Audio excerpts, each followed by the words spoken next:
Ghost.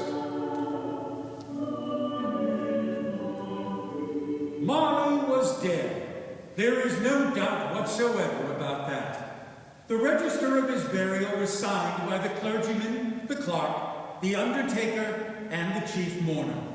Scrooge signed it, and Scrooge's name was good upon change for anything he chose to put his hand to. Old Marley was dead as a doornail. He and Scrooge had been partners for many years. Scrooge was his sole executor, his sole administrator, his sole assign, his sole friend, and his sole mourner. In fact, he never removed old Marley's name from the sign that hung above their counting house door. He answered to either name, Scrooge, Marley. It was all the same to him. Oh, a tight-fisted hand at the grindstone was Scrooge. A squeezing, wrenching, grasping, scraping, clutching, covetous old sinner. No warmth could warm him. No cold could chill him. No wind blew that was more bitter. No snow fell more intent upon its purpose. No one ever stopped him on the street to say, "Good day, Mr. Scrooge." I'm Mr. Scrooge, top of the day to you. No beggars implored him. Please, sir, could you spare something for us? No children asked him the time. Excuse me, sir. What time is it? Away with you. Even the blind man's dogs turned at the leash when old Scrooge passed. Scrooge didn't care. All the better to edge his way along the crowded London streets, warning all human sympathy to keep its distance. Once upon a time of all the good days of the year, upon a Christmas Eve, old Scrooge sat in his counting house. Outside it was cold, bleak, biting. The clock struck 3.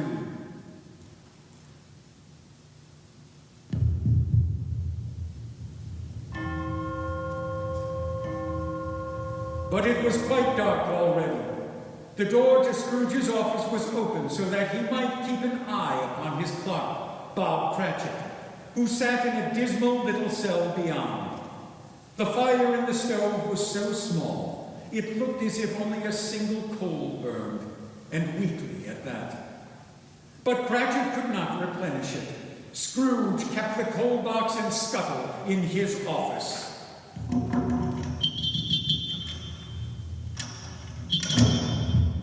A Merry Christmas, Uncle Scrooge.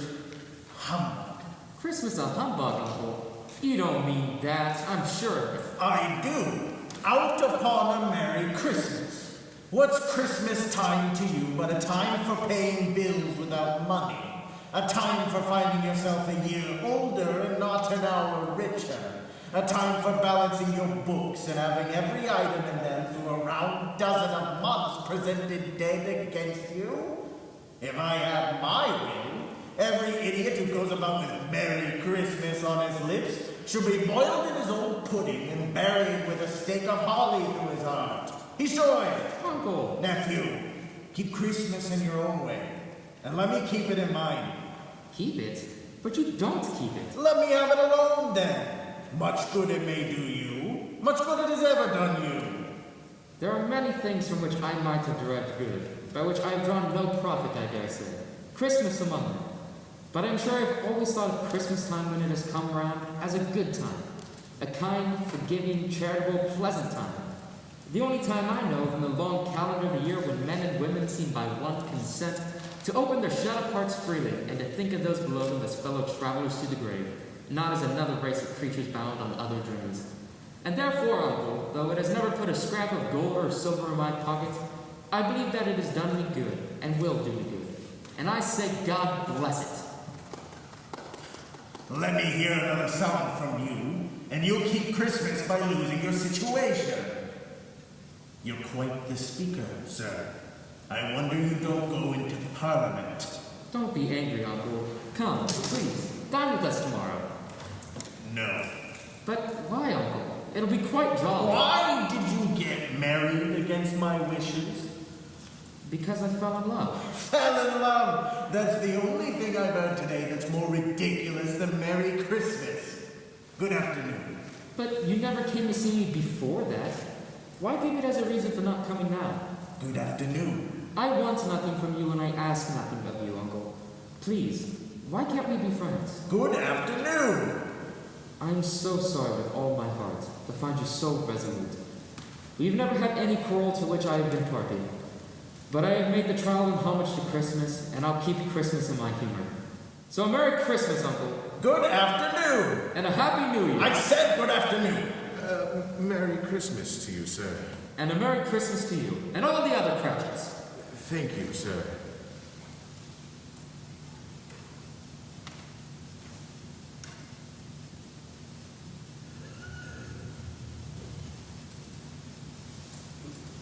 Good day. Have I the pleasure of addressing Mr. Marley or Mr. Scrooge? Mr. Marley has been dead these 7 years.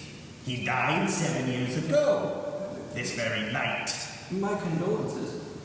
At this festive season of the year, Mr. Scrooge, it is more than usually desirable that we should make some slight provision for the poor and destitute who suffer greatly at this time. Many thousands are in want of common necessities. Hundreds of thousands are in want for some common comfort, sir. Are there no prisons? Plenty of prisons, though they scarcely furnish Christian cheer of mind or body to the unoffending multitude. And the workhouses? Plenty of them, too, I regret to say, though neither of them scarcely furnish Christian cheer of mind or body to the unoffending multitude. Few of us are endeavoring to raise a fund to buy the poor some food and drink, means of warmth. It is the time of year when want is keenly felt and abundance rejoices. What shall I put you down for? Nothing. You wish to remain anonymous? I wish to be left alone. Since you asked me what I wish, that is my answer. I don't make merry myself at Christmas, and I can't afford to make idle people merry. I help to support the aforementioned establishments. They cost enough, and those who are badly off must go there. Many can't go there, and many would rather die. If they would rather die, they had better do it, and decrease the surplus population.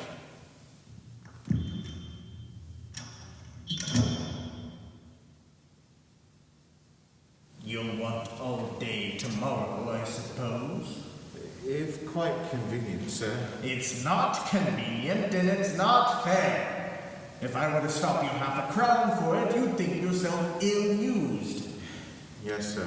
And yet you don't think me ill-used when I pay a day's wages for no work. It's only once a year, sir. A poor excuse for picking a man's pockets every 25th of December. I suppose you must have the whole day. Be here all the earlier the next morning. Scrooge took his melancholy dinner in his usual melancholy tavern, then went home to bed. The old misanthrope lived in chambers that had once belonged to Marley, a gloomy suite of rooms in a building so old and dreary that no one but Scrooge lived there. Now it is a fact that there was nothing at all peculiar about the knocker on the door, except that it was very large, and that Scrooge had seen it daily during his residence. Know, too, that Scrooge had very little of what is called fancy about him, and yet, when he slid his key into the lock of the door, he looked up and saw not a door knocker, but Jacob Marley's face. It had a dismal light about it, was neither angry nor ferocious, but it looked at Scrooge exactly as Marley used to look, ghostly spectacles turned up upon its ghostly forehead. Scrooge stared intensely at the spectral face. Scrooge jumped back slightly, staring at the door, unsure of his own ears. Suddenly, it was a knocker again. Humbug. The sound echoed through the rooms above and the wine merchant's cellars below. Scrooge, not a man to be frightened by echoes, bolted the door and walked up the stairs, trimming his candle as he climbed. The darkness did not bother him. When he got to his suite, he inspected it thoroughly. All the rooms were as they should be. A small fire crackled slightly in the grate. A bowl of gruel and a spoon were waiting for him. Satisfied that no one was hiding in the shadows or under the bed, he closed the door and double-locked himself in.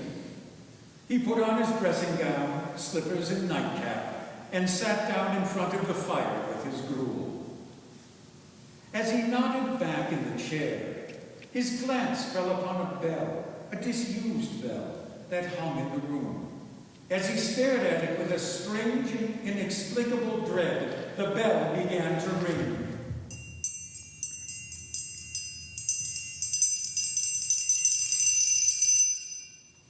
Humbug.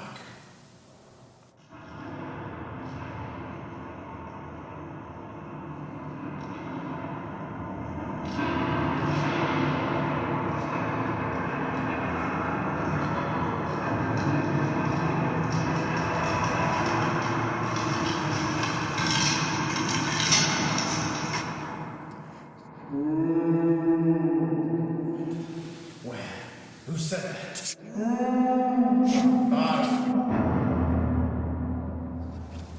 I know you. Jacob. Scrooge had often heard it said that Marley had no bowels, but he never believed it until now. What do you want with me? Much, Ebenezer. Who are Ask me who I was. you? Who were you then? In life, I was your partner, Jacob Marley. Can you sit down? I can. You don't believe in me, do you? I don't.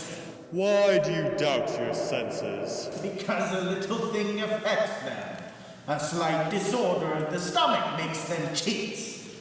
You may be an undigested bit of beef, a blot of mustard, a crumb of cheese, a piece of underdone potato. There's more of gravy than of grave to you.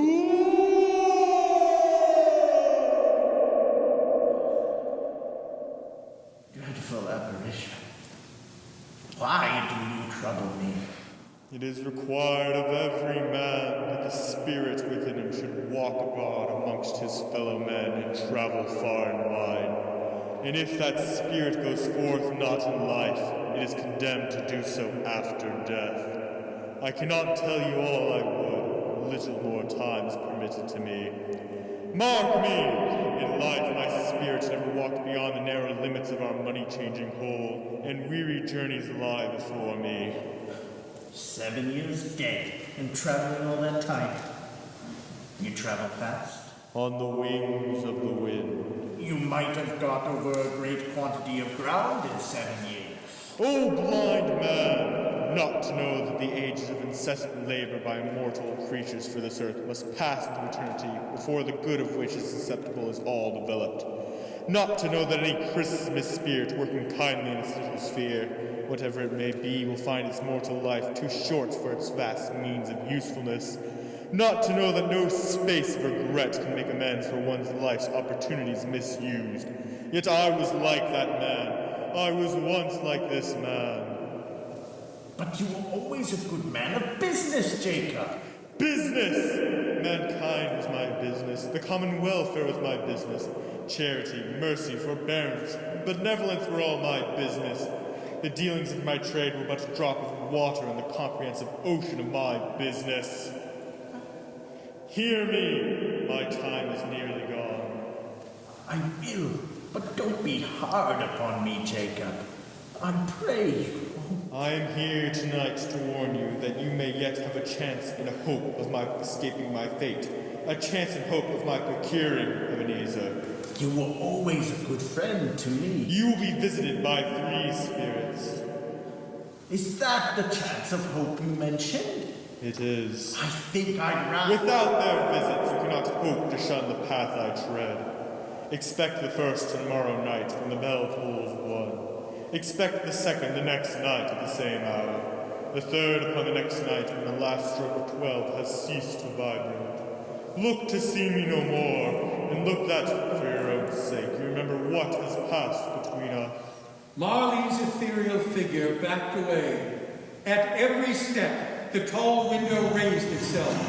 When the apparition reached it, it was wide open. In an instant, he was gone. Scrooge rushed over and closed the window and looked out. The air was filled with phantoms, wandering hither and thither in restless haste, and moaning as they went.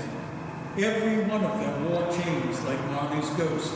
Some few were linked together, none were free. Many had been personally known to Scrooge in their lives. The misery with them all was, clearly, that they sought to interfere for good in human matters and had lost the power forever. Scrooge then went and examined the door through which the ghost had entered. It was double locked, its bolts undisturbed. Scrooge grabbed over and jumped into his bed, and without undressing, fell asleep in an instant.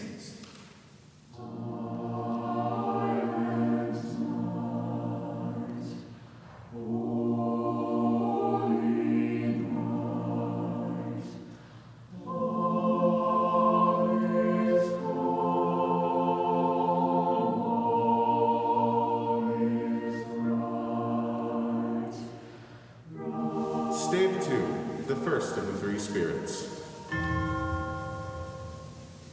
Lights flashed up in Scrooge's room. The curtains of his bed were drawn aside by a strange figure, like a child. No, not so much a child as an old man, viewed through some supernatural medium, which gave him the appearance of having receded from the view and being diminished to a child's proportions. Its hair was white as if with age, yet the face had not a wrinkle in it, and the most tender bloom on its skin. It held a branch of fresh green holly in its hand. But the strangest thing about it was that from the crown of its head there sprung a bright, clear jet of light, by which all was visible.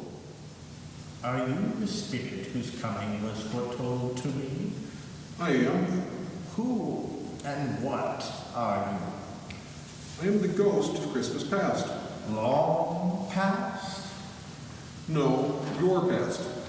The things you will see with me are but shadows of the things that have been. They will not be conscious of our presence. Why are you here? Your welfare. Your reclamation, then. Rise and walk with me. Scrooge considered pleading, but quickly dismissed the idea. He reached out. The spirit took his hand. Its grasp, though gentle as a woman's hand, was not to be resisted. He rose. As the spirit made toward the window, Scrooge clasped its robe in supplication. I am immortal and liable to fall. Bear but a touch of my hand there. The spirit laid its hand upon Scrooge's heart. And you shall be upheld in more than this. As the words were spoken, they passed through the wall and stood upon an open country road, with fields on either side. The city had entirely vanished. Not a vestige of it was to be seen. The darkness and the mist had vanished with it, for it was a clear, cold winter day, with snow upon the ground. Good heavens! I know this place. I was a boy here. The spirit gazed upon him mildly. Scrooge was conscious of 1,000 odors floating in the air, each one connected with 1,000 thoughts and hopes and joys and cares long, long forgotten. Your lip is trembling. And what is that upon your cheek? Nothing. It's nothing. You remember the way? Remember it. I could walk it blindfold. Strange to have forgotten it for so many years. Let us go on. They walked along the road. Scrooge recognized every gate and post and tree. A little market town appeared in the distance, with its bridge, its church, and winding river. Some shaggy ponies now were seen trotting towards them with boys upon their backs. All these boys were in great spirits, shouting to each other, until the broad fields were so full of merry music that the crisp air laughed to hear it. These are but shadows of the things that have been. They cannot see us. Scrooge knew and named them every one. Why, he was rejoiced beyond all bounds to see them. Why was he filled with gladness when he heard them give each other Merry Christmas? What was Merry Christmas to Scrooge? Out upon Merry Christmas. What good had it ever done to him? There's the school. Yes. Deserted. Not quite deserted. A solitary child, neglected by his friends, is left there still. Yes. They went to a door at the back of the house. It opened before them and disclosed a long, bare, melancholy room, made barer still by lines of plain desks. At one of these, a lonely boy was reading near a feeble fire, and Scrooge sat down upon a stool and wept to see his poor, forgotten self as he used to be. The room was dark and dirty. Scrooge was alone, walking up and down the room despairingly. All the other boys had gone home for the jolly holidays. Ebenezer? Fan? Fan! Oh, dear, dear Ebenezer, I have come to bring you home, dear brother, to bring you home. Home, dear Fan? Yes, home, good and for all, forever and ever. Father is so much kinder than he used to be, that home's like heaven. He spoke so gently to me one night when I was going to bed that I was not afraid to ask him once more if you might come home. And he said, yes, you should, and sent me in a coach to bring you. And you're to be a man and are never to come back here. But first, we're to be together all the Christmas long and have the merriest time in all the world. Oh, Fan. Bring down Master Scrooge's trunk. Delicate creature, whom a breath might have withered, but she had a large heart. Yes. Yes, she did. She died a woman and had, I think, children. One child. True, your nephew. She died giving him birth. Yes. In that moment, they left the school behind them and were now in the busy thoroughfares of a city, where shadowy passengers passed and repassed, where shadowy carts and coaches battled for the way, and all the strife and tumult of a real city were. Here, too, it was Christmas time. The ghost stopped at a certain warehouse door. Do you know this place? Know it. I apprenticed here. They went in. An old gentleman in a Welsh wig was sitting behind such a high desk that if he had been 2 inches taller, he might have knocked his head against the ceiling. Why, it's old Fezziwig. Fezziwig, bless his heart. Alive again. Old Fezziwig laid down his pen and looked up at the clock, which pointed to the hour of 7. Yo-ho there, Dick, Ebenezer. Dick Wilkins, to be sure. My old fellow prentice. Yo-ho, my boys. No more work tonight. Christmas Eve, Dick. Christmas, Ebenezer. Let us have the shutters up before a man can say Jack Robinson. Clear away, my lads, and let's have lots of room here. It was done in the blink of an eye. Every movable packed off, the floor swept and watered, the lamps trimmed, and fuel heaped upon the fire. The warehouse was as snug and warm and dry and as bright a ballroom as you would desire to see upon a winter's night. In came a fiddler. In came Mrs. Fezziwig, one vast, substantial smile. In came 3 Miss Fezziwigs, beaming and lovable. In came 6 followers, whose hearts they broke. In came all the young men and women employed in the business. Well done. There were dances and more dances, but the great effect of the evening came when the fiddler struck up Sir Roger de Coverley, and old Fezziwig stood out to dance with Mrs. Fezziwig. They were joined by 24 twisting other pairs. But if they had as many, and 4 times as many more, old Fezziwig and his wife would have been a match for them. They shone in every part of the dance. Advance, bow and curtsy, corkscrew, thread the needle, and back again to your place. Fezziwig cut so deftly that he appeared to wink with his legs. When the clock struck 11, the domestic ball broke up. Mr. and Mrs. Fezziwig took their stations on either side of the door and greeted everyone as they left. Merry Christmas. Merry Christmas. Thank you. A small matter to make these silly folks so full of gratitude. You spent but a few pounds of your mortal money. Is that so much he deserves such praise? It isn't that. He had the power to render us happy or unhappy, to make our service light or burdensome, a pleasure or a toil. Or the happiness he gives is quite as great as if it cost a fortune. What's the matter? Nothing particular. Something, I think. No, just I should like to say a word to my own clock just now. That's all. My time grows short. We must go quickly. Yet there is one more stop. In a brief moment, Scrooge saw himself older now, a young man in the prime of his life. He was not alone, but sat by the side of a fair young woman in a black dress, in whose eyes there were tears. Eyes. Not here, Spirit, please. Not here. Look, Ebenezer. It matters little. To you, very little. Another idol has displaced me.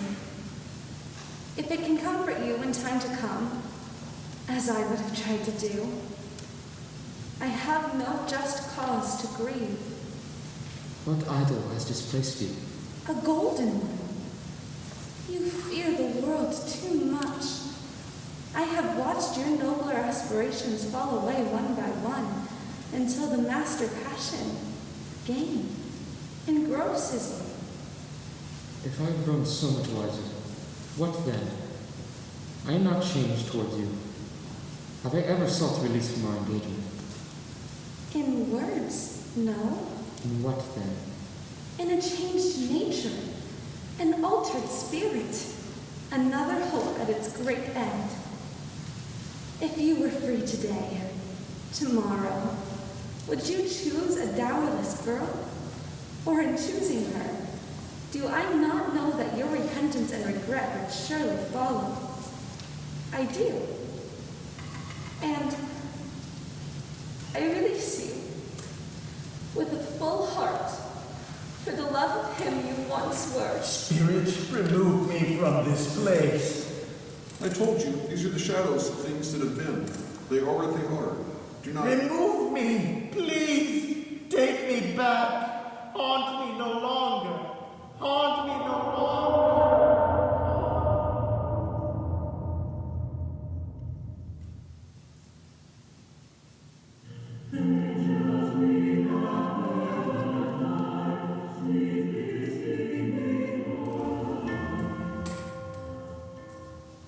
Stage 3, the second of the three spirits. Scrooge awoke in his room. He arose from his bed and looked around. The walls and ceiling were so hung with living green that it looked like a perfect grove. Leaves of holly, mistletoe, and ivy reflected the light, as if many mirrors had been scattered about.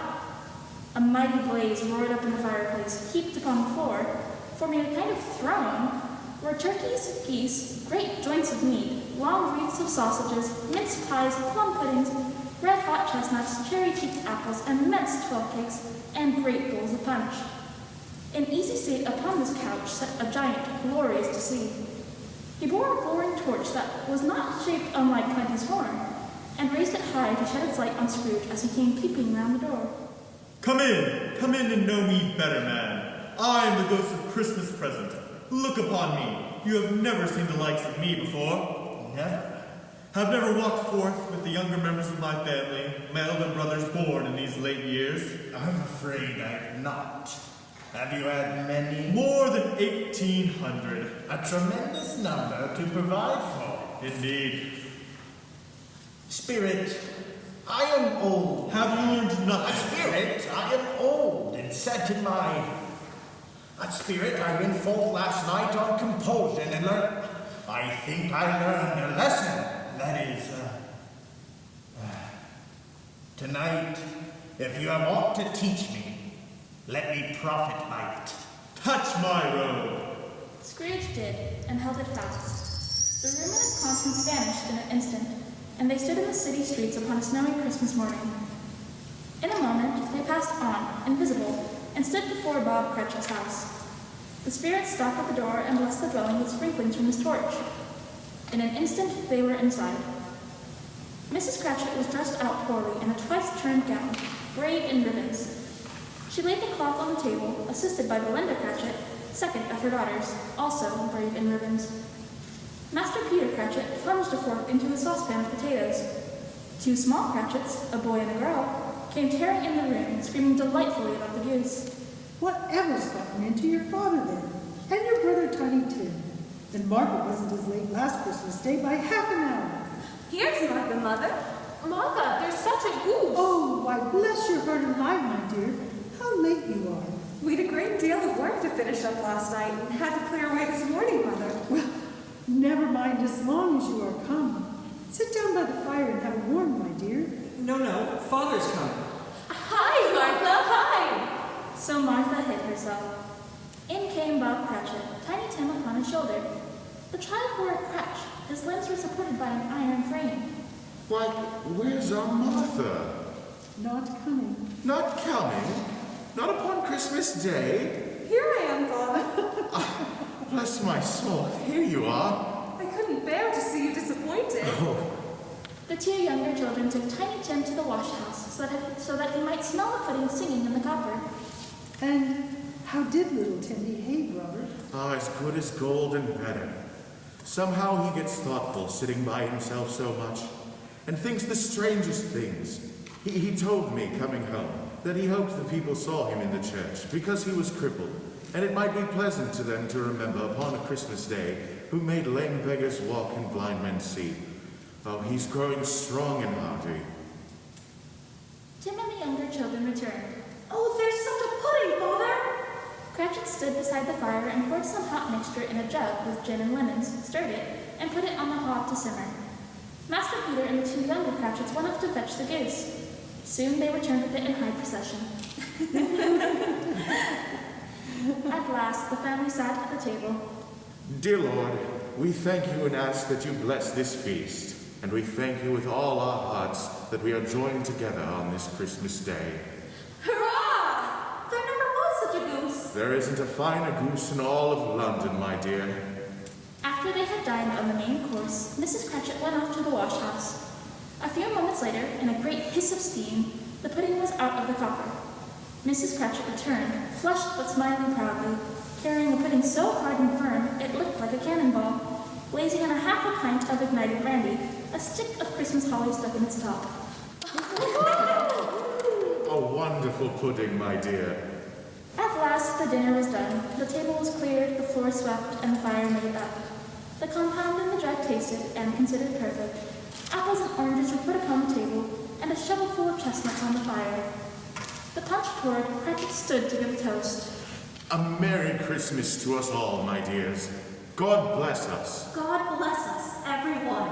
I give you Mr. Scrooge, the founder of this feast.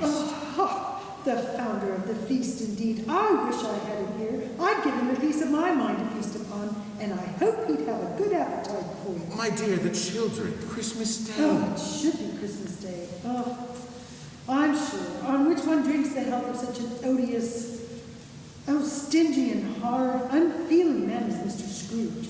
You know he is, Robert. Nobody knows it better than you do. My dear, I know, but... Oh, I know. For your sake, I'll drink to his health, and for the days, not for his.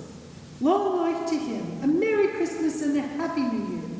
He'll be very merry and very happy, I have no doubt. Mr. Scrooge, the herald angels sing. The chestnuts in the jug went round and round. There was nothing of high mark in this. They were not a handsome family, none were well dressed, but they were a happy family, grateful and pleased with one another, and contented with the time. And when they faded and looked happier still in the bright sprinklings of the Spirit's torch, as they parted, Scrooge had his eye upon them, and especially Tiny Tim, until the last.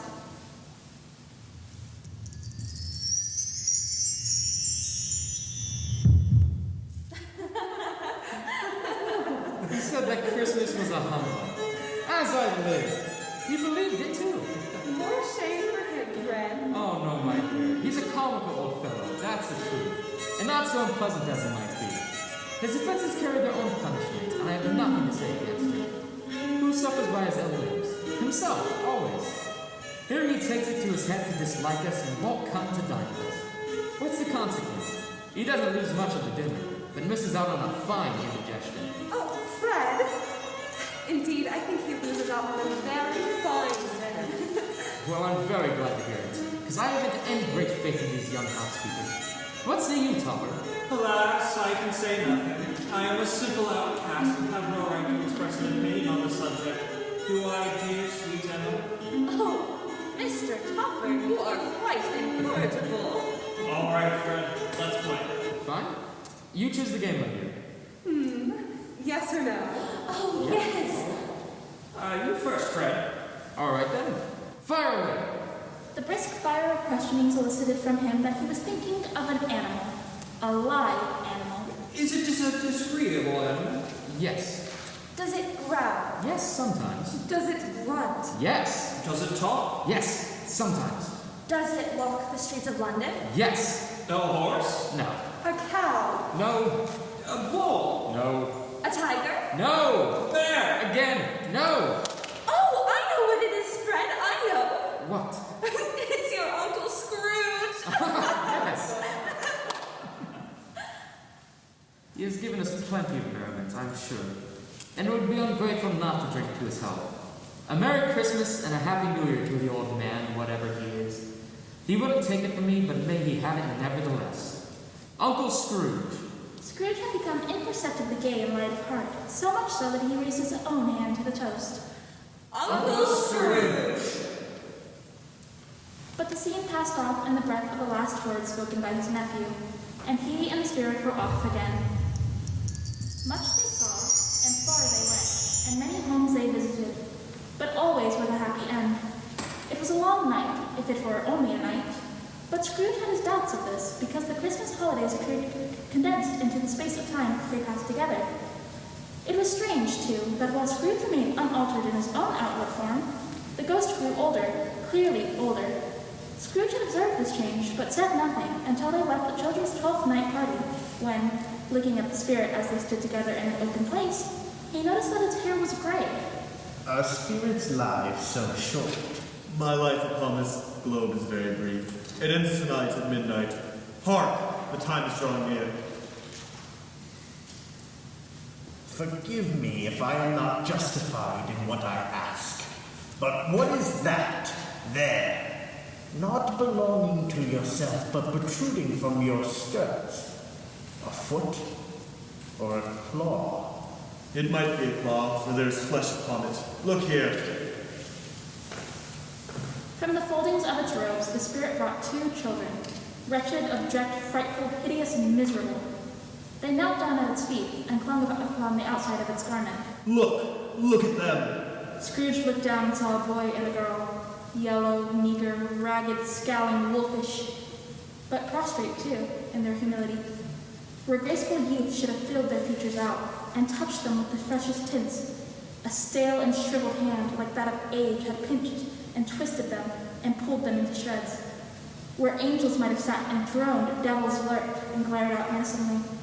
No change, no degradation, no perversion of humanity in any grade, though all the mysteries of wonderful creation has monsters half so horrible and dread. Spirit, are they yours? They are man's. They cling to me, appealing from their fathers. This boy is ignorance, this girl is want. Beware them both in all that degree, but most of all beware this boy. For on his brow I see that which written is doom, unless the writing be erased.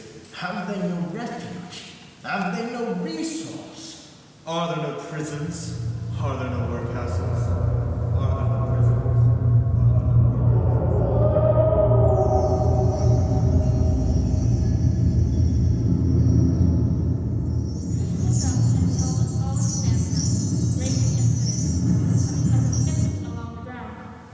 Towards him.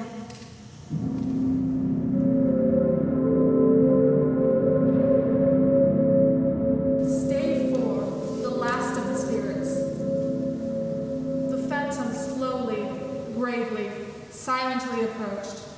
As it neared, Scrooge sank to his knees, for in the air through which the spirit moved, it seemed to scatter gloom and mystery.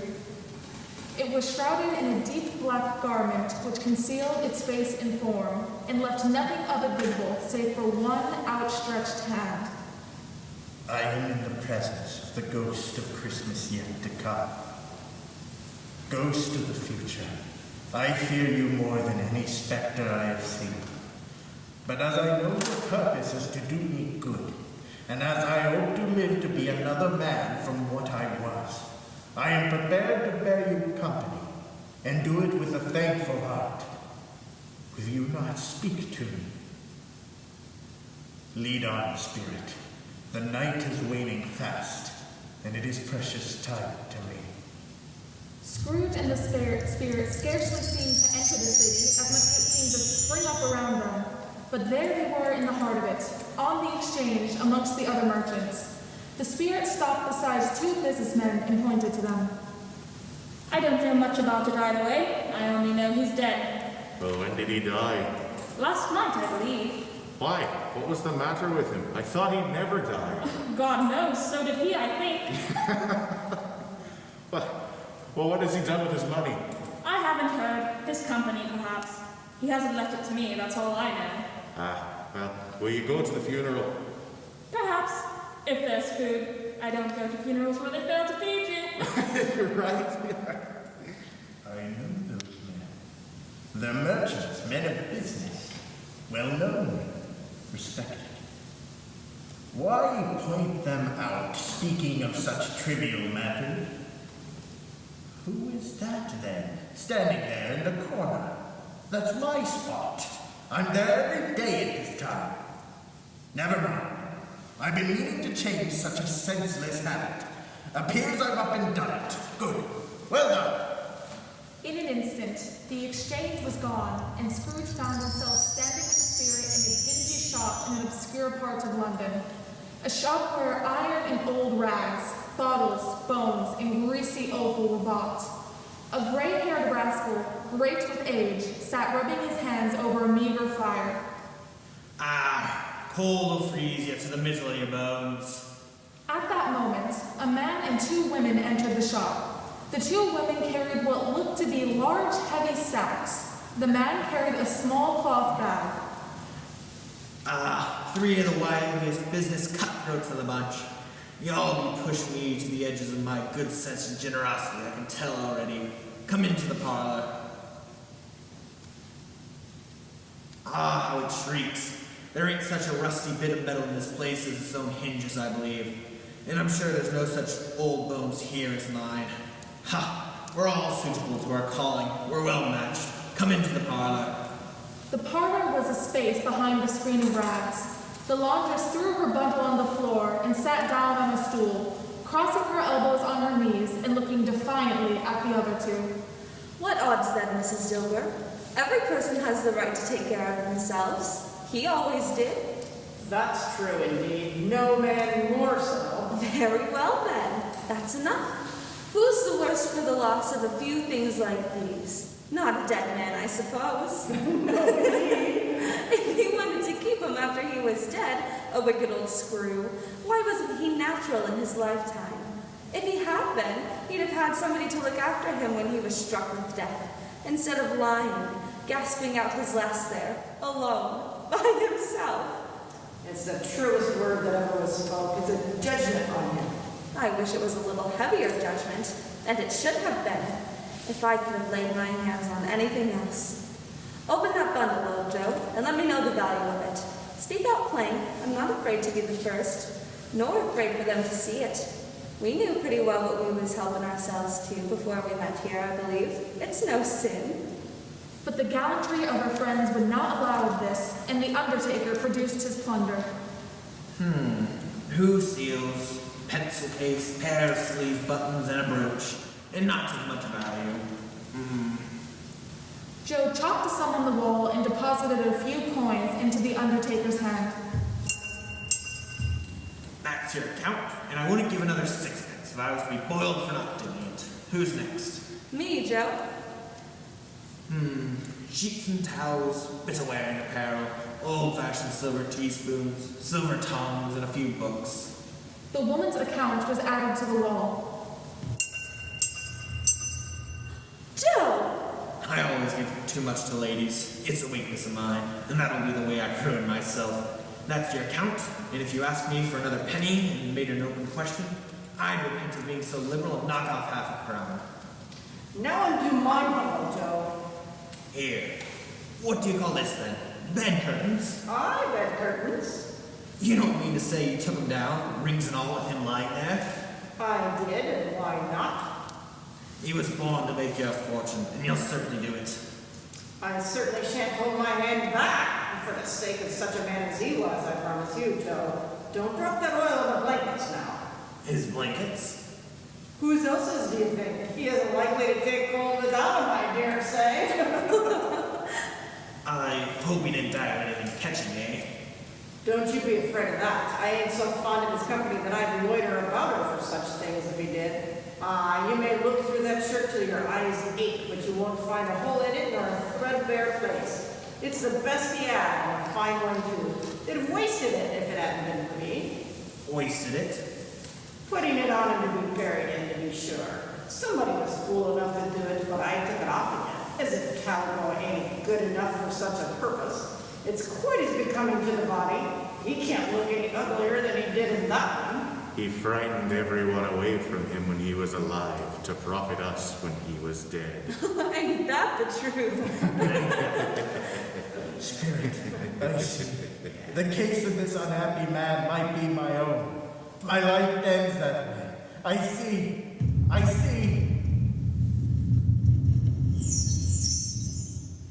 In the blink of an eye, Scrooge found himself once again inside the home of Bob Cratchit, the spirit standing next to him.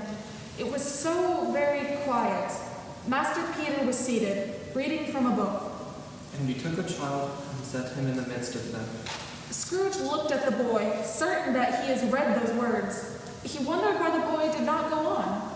Mrs. Cratchit laid her needlework on the table. Oh, the color hurts my eyes. They're better now.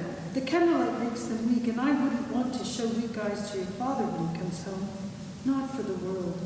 It must be near his time. Past it rather, but I think he walked a little slower than he used to these last few evenings. I have known him to walk with Tiny Tim upon his shoulder, very fast indeed. And I. But he was so very light to carry, and your father loved him so that it was no trouble, no. There's your father now. She hurried over to meet him. Bob sat before the small fire. The two young Cratchits sat next to him and rested their heads upon his legs. He was very cheerful with them and spoke pleasantly to the family. He looked at the needlework lying on the table. Oh, my dear, you and the girls have done such a wonderful job, and so very fast. You'll have it done well before Sunday. Sunday? Oh, you went today then, Robert? Yes, my dear, I wish you could have gone. It would have done you good to see how green a place it is. But you'll see it often. I promised him that I would walk there on a Sunday. Oh, my child. My little Tim.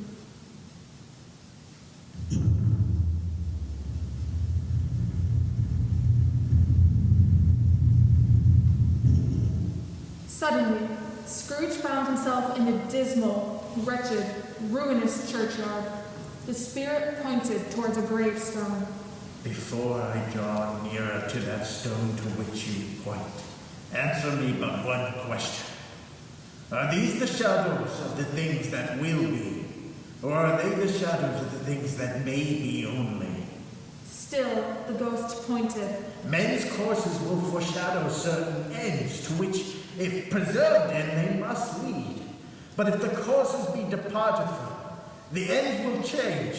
Say it is thus with what you show me. The spirit was immovable as ever.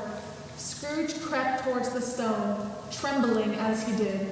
When he got to the neglected grave, he read his own name, Ebenezer Scrooge. Am I the man that lay upon my bed? No, spirit, no. Hear me. I am not the man I was. I will not be the man I must have been but for this intercourse. Why show me this if I am past all hope? Assure me that I yet may change these shadows who have shown me. I will honor Christmas in my heart and try to keep it all the year. I will live in the past, the present, and the future. Oh, tell me I may sponge away the writing on this stone.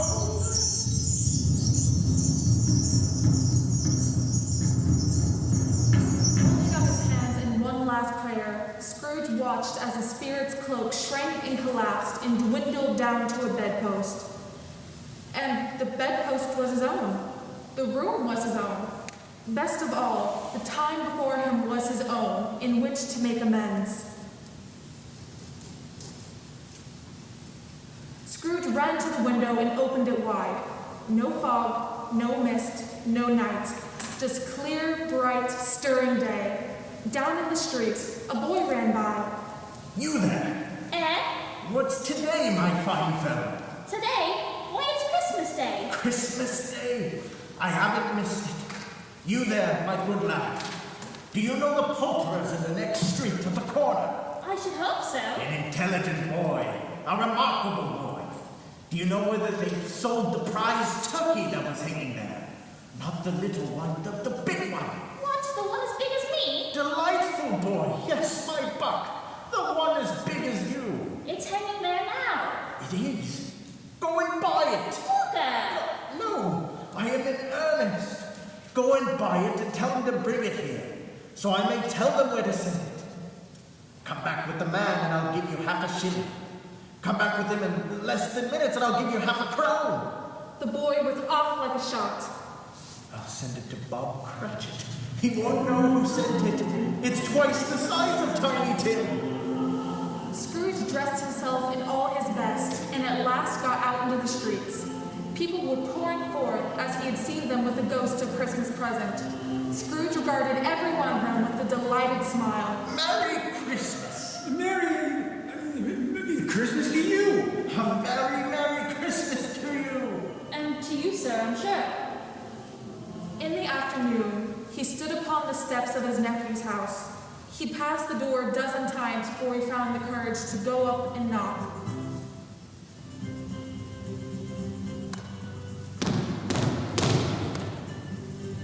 A young woman took his hat, coat, and scarf. She pointed towards the dining room. Scrooge entered quietly.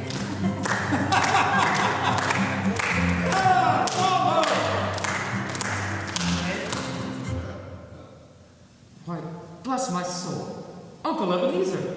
Yes, your Uncle Ebenezer. May I still join you for dinner? May you? Oh, yes, Uncle Ebenezer. Bless you. Yes, of course. Merry Christmas. A very Merry Christmas indeed. Musicians, play.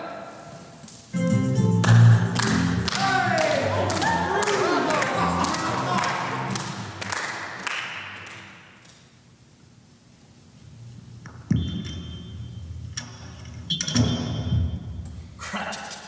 Yes, sir. What is the meaning of coming in here at this time of day? I'm very sorry, sir. I am behind my time. Yes, indeed you are. Come in here, if you please. Sir, it's only once a year. It shall not be repeated. I was making rather merry yesterday. Yes, I'm sure you were. Now I'll tell you that I'm not going to stand for this any longer. Therefore, I have no alternative but to... No, please, sir. Raise your salary. Sir? Yes. Yes, Bob Cratchit. To raise your salary.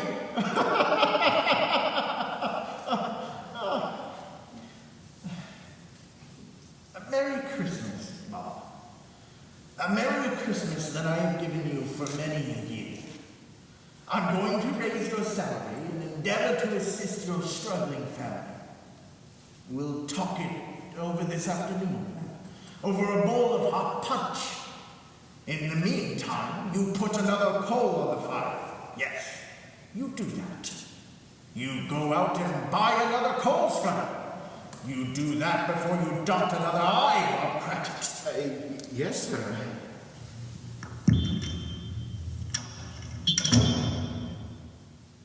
Scrooge was better than his word.